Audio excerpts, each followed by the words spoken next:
Hello friends, मैं लक्ष्मण सिंह। मेरे YouTube channel GK मस्ती में आप सभी का स्वागत है। आज हम आपको पढ़ाने वाले हैं चैप्टर नंबर 7। और जो हमको पढ़ना है चैप्टर नंबर 7, तो पहले जानेंगे कि उस चैप्टर का क्या नाम है। जो हमारा चैप्टर नंबर 7 है, इस चैप्टर का क्या नाम है? तो इस चैप्टर का नाम है ओ सदा नीरा। क्या नाम है? ओ सदा नीरा। और जो ओ सदा नीरा चैप्टर है, इनके लेखक कौन है? इनके लेखक है जगदीश चंद्र माथुर। कौन है? जगदीश चंद्र माथुर। तो पहले जानेंगे कि जगदीश चंद्र माथुर का जन्म कब हुआ था। यहाँ पे लिखे हैं हम जगदीश चंद्र माथुर का उनका जन्म कब हुआ था? 1917 में। सिर्फ ये हम आपको बता रहे हैं कि जन्म उनका कब हुआ था, किस तारीख को हुआ था, ये हम आपको नहीं बता रहे हैं। पहले हम आपको ये बताएंगे कि उनका जन्म कब हुआ था। तो उनका जन्म 1917 में हुआ था और उनका निधन कब हो गया था? 1978 में। चलिए, अगर ये वीडियो आपको पसंद आए तो लाइक जरूर करिएगा और मेरे यूट्यूब चैनल जीके मस्ती पे बने रहिएगा। ठीक है, आइए देखते हैं। लिखे हैं यहाँ पे, पहला मेरा क्वेश्चन है, ओ सदा नीरा में बिहार के किस भूभाग की संस्कृति का वर्णन है? मतलब बोला जा रहा है कि जो ओ सदा नीरा निबंध है, तो बिहार के किस भूभाग से संस्कृत का वर्णन किया गया है। तो मतलब किस प्रकार से उसमें संस्कृति का वर्णन किया गया है। तो यहाँ पे दिया है आपको 4 ऑप्शन। ए में दिया है गाया, बी में दिया है आरा, सी में है चंपारण और डी में क्या है? मुंगेर। तो यहाँ पे हमारा सही ऑप्शन क्या होगा? यहाँ पे जो हमारा सही ऑप्शन सी है, चंपारण। ये क्या है? बिहार के किसी भूभाग की संस्कृति का वर्णन किया गया है। किसमें? जो ओ सदा नीरा निबंध लिखा गया उसमें किसका उल्लेख किया गया है? तो चंपारण का। ठीक है, चलिए उसके आगे है मेरा, ओ सदा नीरा शीर्षक के लेखक कौन है? जो ओ सदा नीरा निबंध हो, कहानी हो या कुछ भी हो, यहाँ पे पूछा जा रहा है कि ओ सदा नीरा शीर्षक के लेखक कौन है। तो जो यहाँ पे ओ सदा नीरा के जो शीर्षक है वो है हमारा जगदीश चंद्र माथुर। कौन है? जगदीश चंद्र माथुर। उसके आगे है, ओ सदा नीरा किसको नियमित बनाकर लिखा गया? बोला जा रहा है कि ओ सदा नीरा किसको निमित्त बनाकर लिखा गया। मतलब किसको ओ सदा नीरा है, तो मतलब किसके नियम पर या किसके आधार पर लिखा गया है। तो इस पे बोला जा रहा है कि गंगा में, बी में गंडक, सी में है कोसी और डी में क्या है? बागमती। तो यहाँ पे हमारा जो ऑप्शन नंबर बी है क्या है? गंडक। इसी के नियमित बनाकर लिखा गया है। चलिए उसके आगे हम देखते हैं, ओ सदा नीरा शीर्षक पाठ में किस विद्या का अंतर्गत आता है? जो ओ सदा नीरा शीर्षक है या पाठ है वो किस विद्या के अंतर्गत आता है? तो ए में बोल रहा है कहानी, बी में है निबंध, सी में है कविता और डी में क्या है? शब्द चित्र। तो यहाँ पे हमारा जो ऑप्शन नंबर बी है क्या है? वो निबंध। ये किस विद्या के अंतर्गत आता है? तो निबंध के अंतर्गत आता है। अगर कोई आपसे पूछे कि जो ओ सदा नीरा निबंध है वो किसके अंतर्गत आता है, कहानी है या निबंध है, तो आप लोग क्या बताइएगा? निबंध है। ठीक है ना। उसके आगे है, ओ सदा नीरा शीर्षक पाठ में किस महापुरुष का चर्चा आई है? जो ओ सदा नीरा शीर्षक है पाठ के महापुरुष में किसकी चर्चा की गई है या आई है? जो ओ सदा नीरा कहानी लिखा गया है उसमें किस व्यक्ति का चर्चा किया गया है या किस महापुरुष का चर्चा किया गया है? ऑप्शन ए में दिया है महात्मा गांधी, बी में है पंडित जवाहरलाल नेहरू, सी में है लोक नायक गंगाधर तिलक और डी में क्या है? सुभाष चंद्र बोस। तो यहाँ पे हमारा जो ऑप्शन नंबर ए है महात्मा गांधी, तो इनको किस में चर्चा किया गया है? यही किस महापुरुष है? तो ये महापुरुष है। और किसमें? तो ओ सदा नीरा शीर्षक के पाठ के महापुरुष कौन है? महात्मा गांधी है। चलिए उसके आगे है, ओ सदा नीरा साहित्य की कौन सी विद्या है? जो ओ सदा नीरा लिखा गया है वो साहित्य की कौन सी विद्या है? ए में दिया है ललित निबंध है कि यात्रा संस्मरण है या आत्मकथा या डायरी है। तो ये क्या है हमारा? तो है यात्रा संस्मरण, क्या है? संस्मरण। उसके आगे है बिहार का कौन सा विशाल स्तूप प्राचीन स्थापत्य की अभूतपूर्व कृति है। इसमें बोला जा रहा है कि जो बिहार का कौन सा विशाल स्तूप है, बोला जा रहा है कि बिहार में कौन सा ऐसा स्तूप है जो प्राचीन स्थापत्य, जो पहले से स्थापना की गई है, अभूतपूर्व कृति है। क्या है वो? कृति है। तो पहला है नंदागढ़, बी में है चंपारण, सी में है भागलपुर और डी में क्या है? देवबंद। तो यहाँ पे जो हमारा नंदागढ़ है ये क्या है? स्तूप प्राचीन स्थापत्य की अभूतपूर्व क्या है वो? कृति है। कौन? नंदागढ़। चलिए उसके आगे है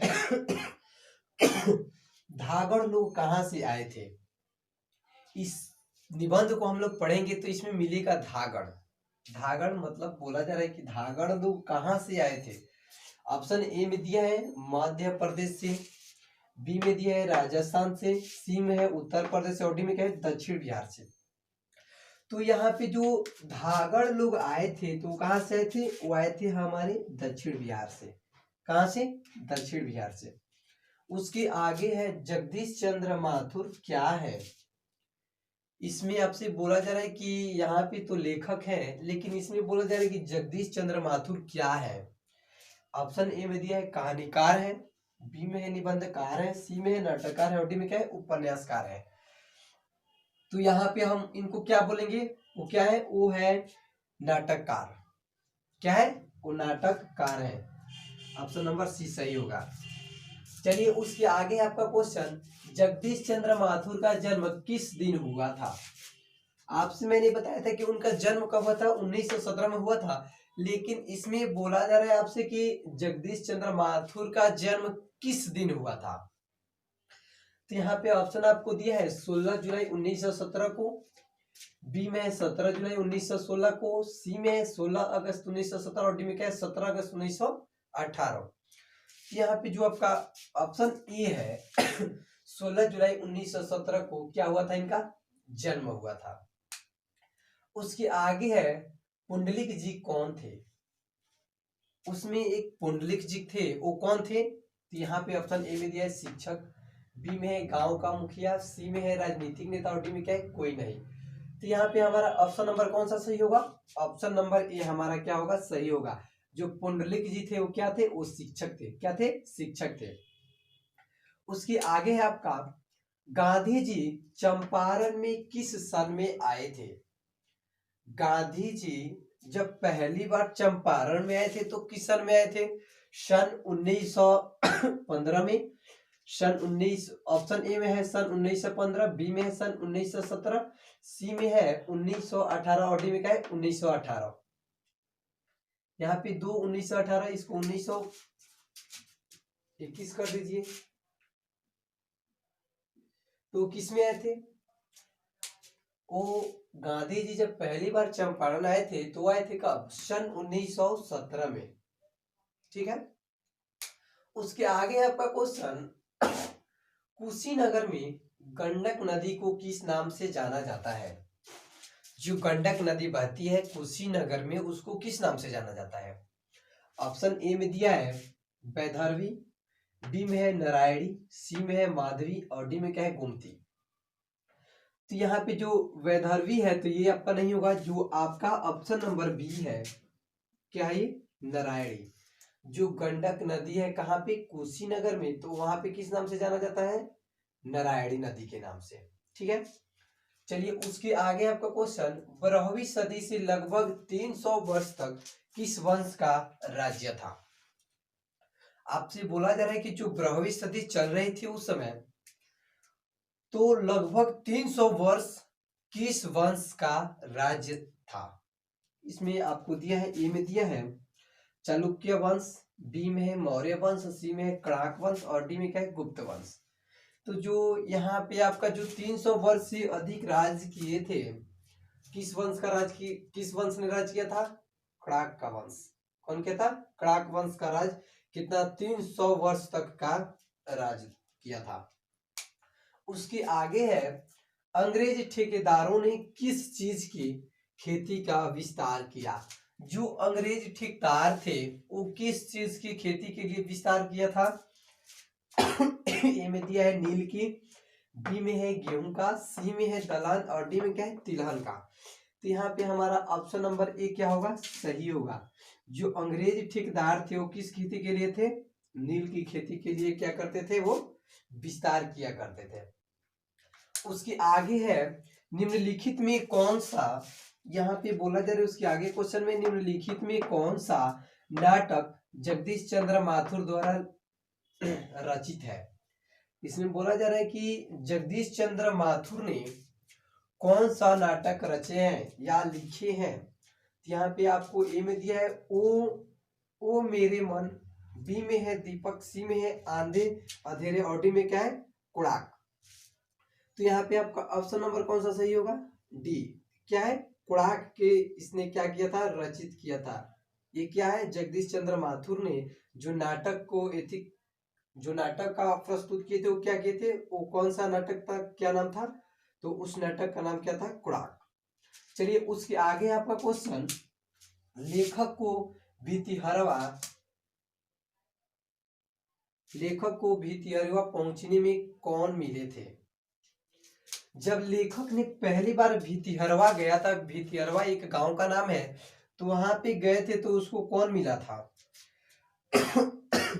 ऑप्शन ए में दिया है कुंडलिक जी, बी में है सोमन जी, सी में है देवदास जी और डी में क्या है गोखले जी। तो यहाँ पे जो हमारा ऑप्शन नंबर ए है क्या है? पुंडलिक जी ने किसको मिले थे? लेखक को पहली बार कहाँ मिले थे? भितिहरवा गांव में। अगर कोई पूछे कि पुंडलिक जी लेखक से सबसे पहली बार कहाँ मिले थे, तो कहाँ मिले थे? भितिहरवा गांव में मिले थे। ठीक है ना। उसके आगे आपका लास्ट क्वेश्चन, निम्नलिखित में कौन सी उपाधि माथुर जी को मिली है? मतलब माथुर जी को कौन सा उपाधि दिया गया है? यहाँ पे आपको ऑप्शन में ए में दिया है विद्या कामिनी, बी में है विद्या प्रदक्षिणा और सी में है विद्या वरिधि और डी में क्या है विद्या दायिनी। तो यहाँ पे आपका ऑप्शन नंबर कौन सा सही होगा? विद्या वार्धि। इनको क्या मिला था? उपाधि मिली थी। किनको? जगदीश चंद्र माथुर को। आपको चैप्टर नंबर 7 हम बता दिए। ठीक है। और इसके अगले वीडियो में हमको देखना है चैप्टर नंबर 8। क्या पढ़ना है हमको? Chapter number 8। एक आपका क्वेश्चन है, उनको आपको बताना है, हम आपको कमेंट में बताना है, हम आपसे पूछ रहे हैं। यहाँ पे बोला जा रहा है माथुर जी किस राज्य के शिक्षा सचिव प्रदर्शित किए गए थे? जो राज्य के मतलब किन राज्य के थे वो, और उनको बोला जा रहा है कि माथुर जी किस राज्य के शिक्षा संविधान नियुक्ति किए थे। ठीक है। इसको आपको कमेंट में बताना है। और आपको हम ऑप्शन दे रहे हैं उत्तर प्रदेश, और बी में है बिहार, सी में है मध्य प्रदेश और डी में है इनमें से कोई नहीं। आपको इस क्वेश्चन का आंसर कमेंट में बताना है। तो आज तक का इतना ही, फिर अगले वीडियो में मिलते हैं। और आप लोग वीडियो को शेयर करें और आपके पास जितने भी दोस्त हैं उन लोगों के पास ये वीडियो पहुंचे। ठीक है। Thank you.